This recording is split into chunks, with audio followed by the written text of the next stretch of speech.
It's WG, bring your SMB, and we have our second ever Prophecy event. If you either need a refresher or if it's your first ever Prophecy event, I'll be giving you everything you need to know about this event, how it works and the like, as well as us also taking a first look at Little Bella number 13's abilities to potentially make some predictions on who is going to be needed for the later fights, because important for now, you'll have 2 attacks each day. Which means even though this event went live 8 hours after reset, you now have 16 hours and you should use that time to, before the next reset happens, at least clear the first 2 difficulties.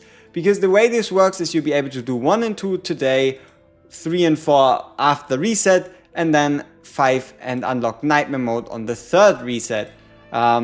And yeah, the way this goes is these rewards get progressively better, as well as also the auto clear rewards get better, so you want to get to stage 5 as fast as possible, meaning you don't really want to lose out on today's rewards, right? On the note of rewards, you have these choosable blueprints, who are called the decoded blueprints, which are going to give you blueprints you can pick from, right? Those are kind of valuable and you should be more careful with those. On the other hand, you also have perfect shards, as well as this chest, which has a chance to either give you 5 puts, 1 put, 1000 gems, 200 gems, 100 gems. Most of the time you're going to walk away with 100 gems or 2 shards, but it could always be better. And then you get like an extra reward. Now on the other hand, once you've cleared a stage, you're going to get a re-clear reward, and that re-clear reward is going to have slightly worse rewards, but still give you very nice ones. Again, emphasizing you moving to stage 5 as fast as possible. Now, the way this whole thing works is quite simple. You can build 3 different teams. So you go into this fight and either you beat the fight with your first or your second team, or you'll have to build a 3rd team to take on this boss. You cannot use a unit twice, but you can change gear as well as artifacts in between your fights. So you go in, even if you only have 1 gear set for each character for your main team, you go in, you use your characters, then you swap to 5 different characters, you can then gear them and then do that whole thing again. This 3-team restriction is going to be very important for you to actually rank high in this event. So the way the ranking rewards work is it is just a bunch of gems, and these gems are based on your placement, right?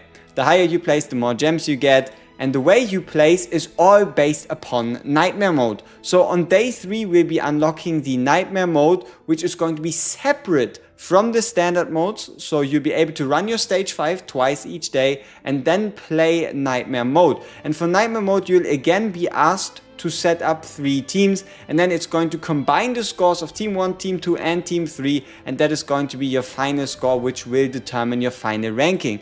On the note of Nightmare, you don't have to play Nightmare every day, you only have to set your highest score once, and then only if you want to break your score would you have to play Nightmare again. So these are the basics.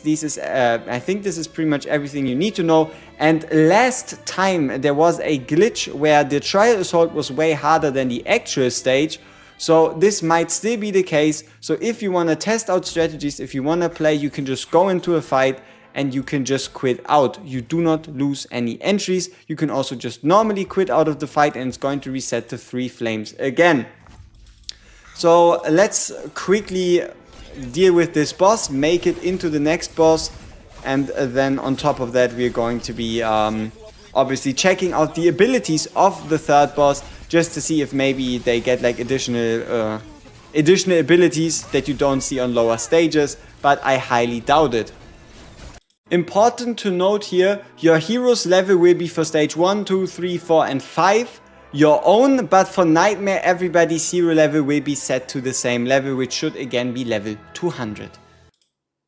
Alright, so we've made it into difficulty 3. Let's go through the abilities of Bella and see what we can learn about her to potentially already determine good units. So let's start on the right and then move towards the ultimate. Little Bella number 13 is immune to control, attack speed and damage up effects. When the battle begins, Little Bella number 13 summons 2 prototypes to assist in battle. Prototypes share HP with Little Bella number 13 and will periodically light the candles on Little Bella's number 13's arms in sequence. So you have 1 candle here, 1 candle here, 1 candle there. Interesting. Important to note here, even though it says the Little Bella is immune to damage up effects, Curiously enough, the last prophecy, Dialcalo was able to apply damage up, so I don't think it's going to be any different here, but who knows. Okay, Hold Me deals weak magic damage to the target. Okay, so it's a single target.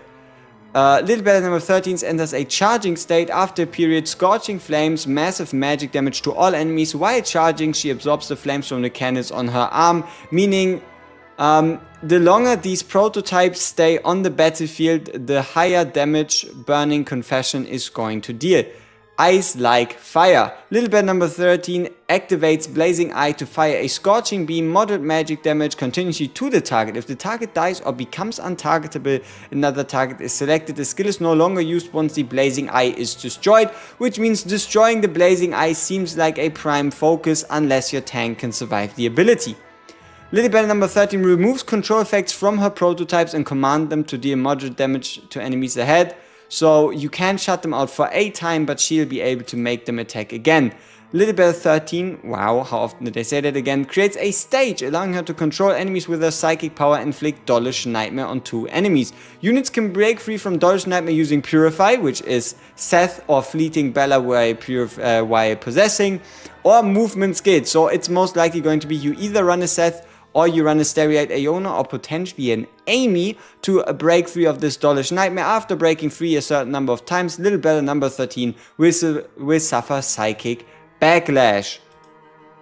Okay, interesting enough. I think we have the basics down. Let's just quickly test if, I guess, Dialcalo's skill still works. Yeah, I mean, the best way we test this, I mean, I don't want to defeat the boss, but I guess if we just do basic attacks, we should be fine, right? So, let's see what happens.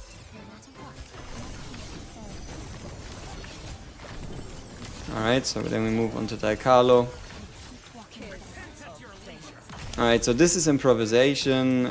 This is us, like, attacking them or morphing them to stop them from doing shenanigans. This is the Laser Eye. The Blazing Eye should be in her face, so it is something you can target with a targetable ability, like for example with Lorelei, we could just pop towards the eye, destroy the eye, and then deal with this. So okay, interesting, we haven't quite learned a lot, but it is definitely going to be hopefully a bit more of a complex boss than the last one, and you can put your money on me giving you the best teams the moment we actually have the Nightmare mode unlocked to do proper testing. And as always, we see each other in the next one. Peace!